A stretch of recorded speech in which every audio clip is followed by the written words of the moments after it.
Graham, you talked about what happened at the 11th hour with your dad. And I want to bring it back to some more current events and what you mentioned earlier, and that is that so many people are missing out on that now because of COVID restrictions and not being able to be there in those moments. What is the, people try and pretend that it's only money. I don't care about your business. I don't care about your job. It's only money. We're saving lives here. What's really being cost? What's really being lost? What's the real cost here with all the lockdowns and everything else? Well, we've already talked about the one big one. I mean, I've been saying a lot lately, Topher, that the real virus here is not, the real pandemic is not COVID, it's fear. And the driving force behind that is the media, mainstream media, that's totally out of control. No, they're not. They're totally in control. Yeah, fair enough. Yeah. Totally in control.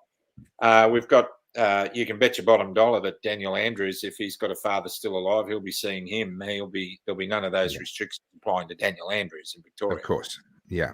I've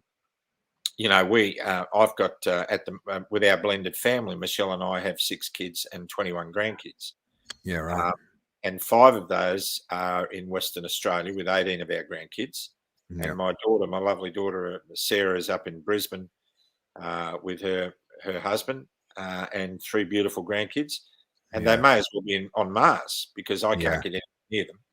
Yeah. And unless I'm jabbed, there's no way I will ever see our kids and grandkids in Western Australia because I'm not going to be able to go there. Now, that to me is reprehensible. Now, the cost of that is just immeasurable. You cannot measure what this is costing us because they're only holding up case numbers and death rates. Yeah. 2,300 people in Victoria have got COVID and 11 or 12 have died. And everyone goes shock horror. Yeah. And you look at that and work the percentages out. 11 or 12 have died. Most of those with underlying comorbidity have died with COVID, not of COVID. Yeah.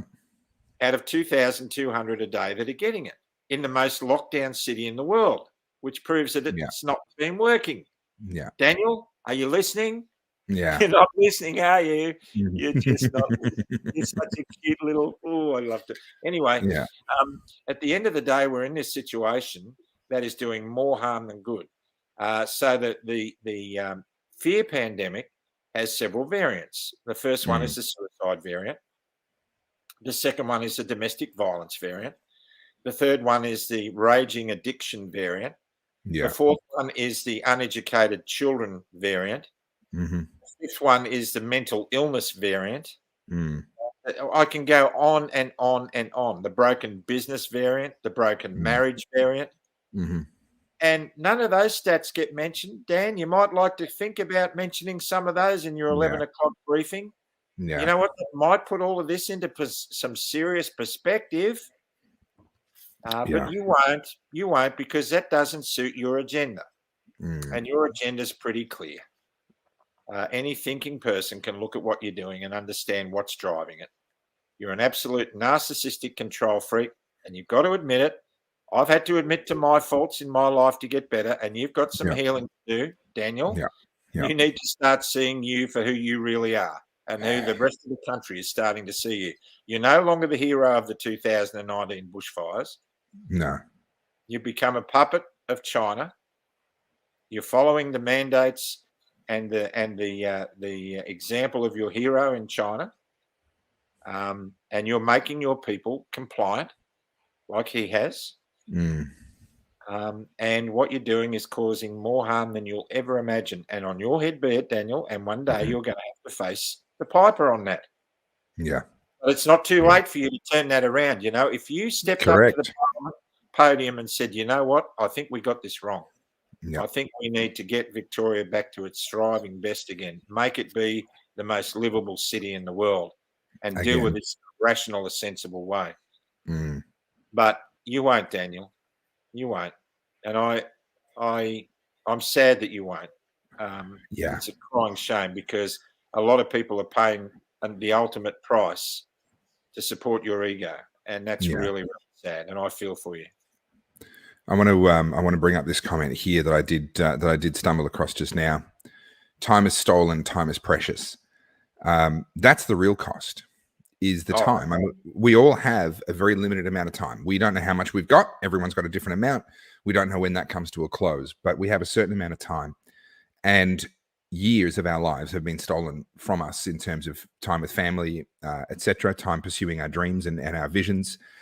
Young people who may have had ambitions in sports or ambitions in business or ambitions in their education that have now been set back. And for many of these people, they'll never be able to get back onto the path that they were on before. But also, when we talk about money, we are again talking about time. We talk about a small business that goes under. This is, potentially a family or a couple that have poured, let's say, 10 years of their life into this. And now the business is gone, their savings are gone, their house is possibly gone. We've just stolen 10 years of their working lives. We've potentially damaged their retirement beyond repair. I mean, you cannot say, oh, it's only money. Oh, it just sit at home for a while and it'll all be better. That's not how life is. That's not how life works. We've never done that for anything else in the past. And it makes no sense that we're doing that for this now. What is your hope?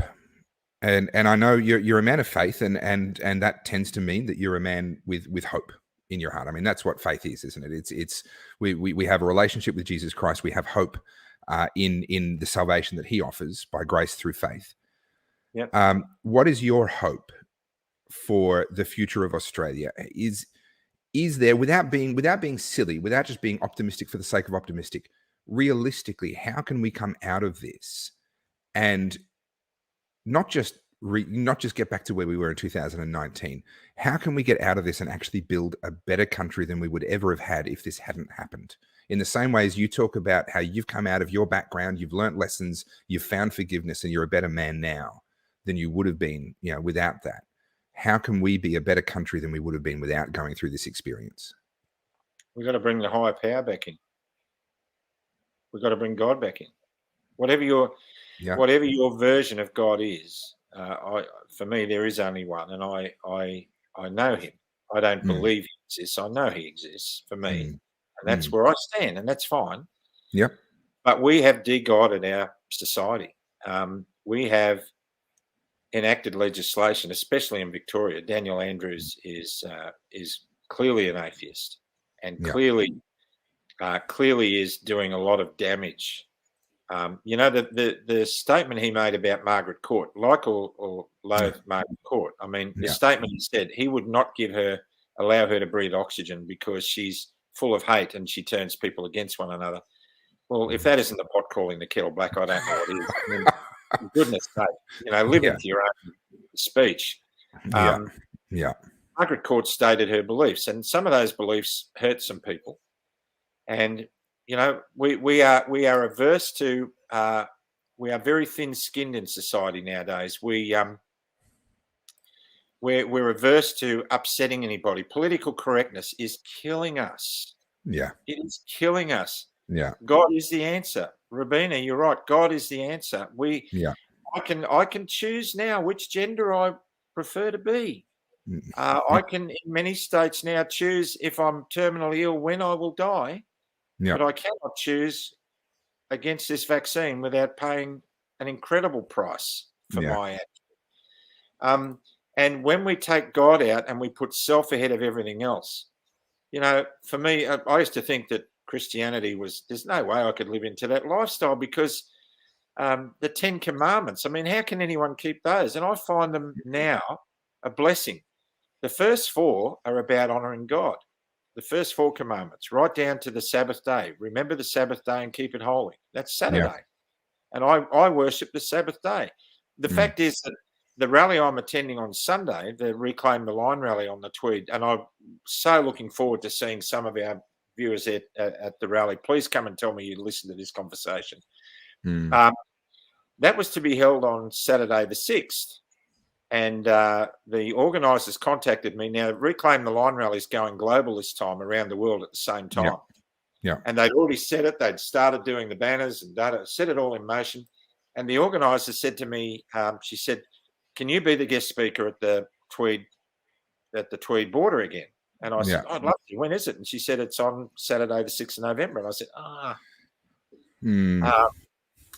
I can't. That's God's day. And she said, what do Mm. you mean? I said, well, that's just, the fourth commandment says, remember the Sabbath day and keep it holy. And if anything in me makes me any kind of a man, that doesn't come from me. That comes from Jesus Christ. And I'm not Mm. going to push that aside. I'll say, oh, look, Jesus, not today. If you don't mind, I've got to go to a rally. I'm not going to Yeah, do I've that. got something more important to do. Yeah. And I said, I'd love to be there, but I will not break my Sabbath. That's breaking the fourth commandment. I won't do it. And anyhow, she said, well, think about it, because you'll be doing good work, And I said, I know, and I'll pray about it. And the next morning I woke up and I said, I can't do it.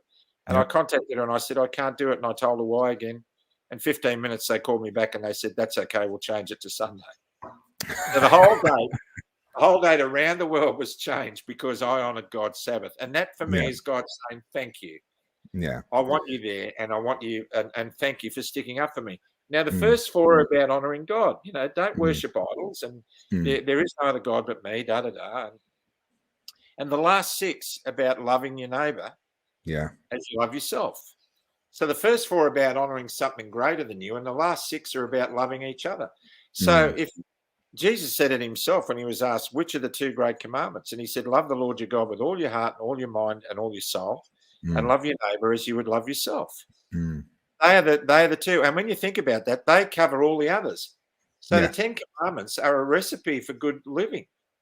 And if we all honoured them, like if we didn't steal and we didn't lie and we didn't commit adultery and we didn't murder, all the things that our laws of the land are based on, if we acted those out in our everyday thinking, if we filled ourselves with the fruits of the Spirit, patience, love, and peace, and all those things, and if we went to 1 Corinthians 13, which is, love is patient, love is kind, love keeps no track of wrongs, love is not boastful, love is always there. If we just followed the example that Jesus came to show us, we would love the man on our right. Yeah. And if everybody loved the man on his right, you and I would have nothing to talk about. Yeah. And Daniel Andrews would be, I don't know, driving a bus in China. Which is what he's much more qualified for.